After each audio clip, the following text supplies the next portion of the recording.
With the nights drawing in, having a good set of bike lights is essential to keep you out on the bike throughout the winter months. So today we're going to take you through what to look for when buying lights for your bike, no matter what discipline. Runtime, modes and beam pattern are all things you should take into account when looking for your lights. Having the right lights for the ride you're doing is going to make it a lot more enjoyable. From short commutes on well-lit cycle paths to 3-hour endurance rides, we've got you covered. So let's start with runtime. This is simple. How long are you out for? How long on that ride will you require lights? So ideally you want a light that could always outlast your journey, so you won't be left in the dark. Now some higher end lights will give you a readout as to how long they have left depending on the battery charge and the mode they're in. And this is a great way of managing your batteries to make sure the lights go the distance. So let's talk about modes. For front lights you'll typically get a few different levels of power and a flashing mode. The latter is useful commuting and handy in better lit areas to make sure you're visible to other road users and drivers. If you're off-road or in a darker environment, you can use different power modes to increase your vision of the road or the trail ahead. Beam patterns are going to help increase your vision of what's important when you're riding at night.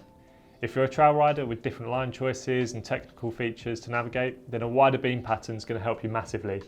Whereas on the road, you're going to benefit from a more concentrated beam reaching further out in front of you. Mountain bikers will benefit from a second light mounted on their helmet, often a smaller, less powerful one with a more concentrated beam to help pick out key features and obstacles on the trail ahead. And it's not a bad thing to have two lights just in case one fails. Lumens are how a light's brightness is measured, and this is a key thing to look for when choosing your lights. 100 to 500 lumens is going to be good for riding in cities and well-lit areas at night. The purpose of these lights is to make you visible to other road users.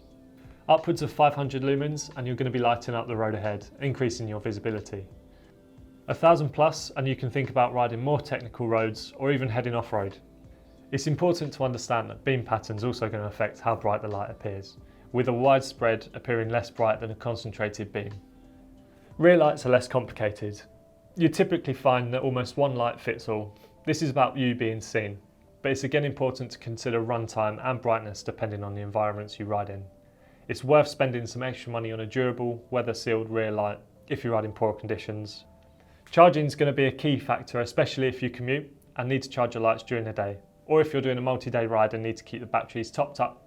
Some lights can be charged via USB, so bring the correct cable and a power bank and you keep the light topped up on the go. Something that's often overlooked is how the light attaches to your bike. Cheaper, lower end lights tend not to come with a permanent bar mount with a quick release feature. If you're using your lights regularly and you want to take them off to charge them, which is usually the case, then being able to remove them quickly and easily is going to be a huge bonus. So having it all built into a single unit that's easily removable to charge, pack away or put on a different bike is going to be a huge benefit for you, even if the cost is a little bit higher.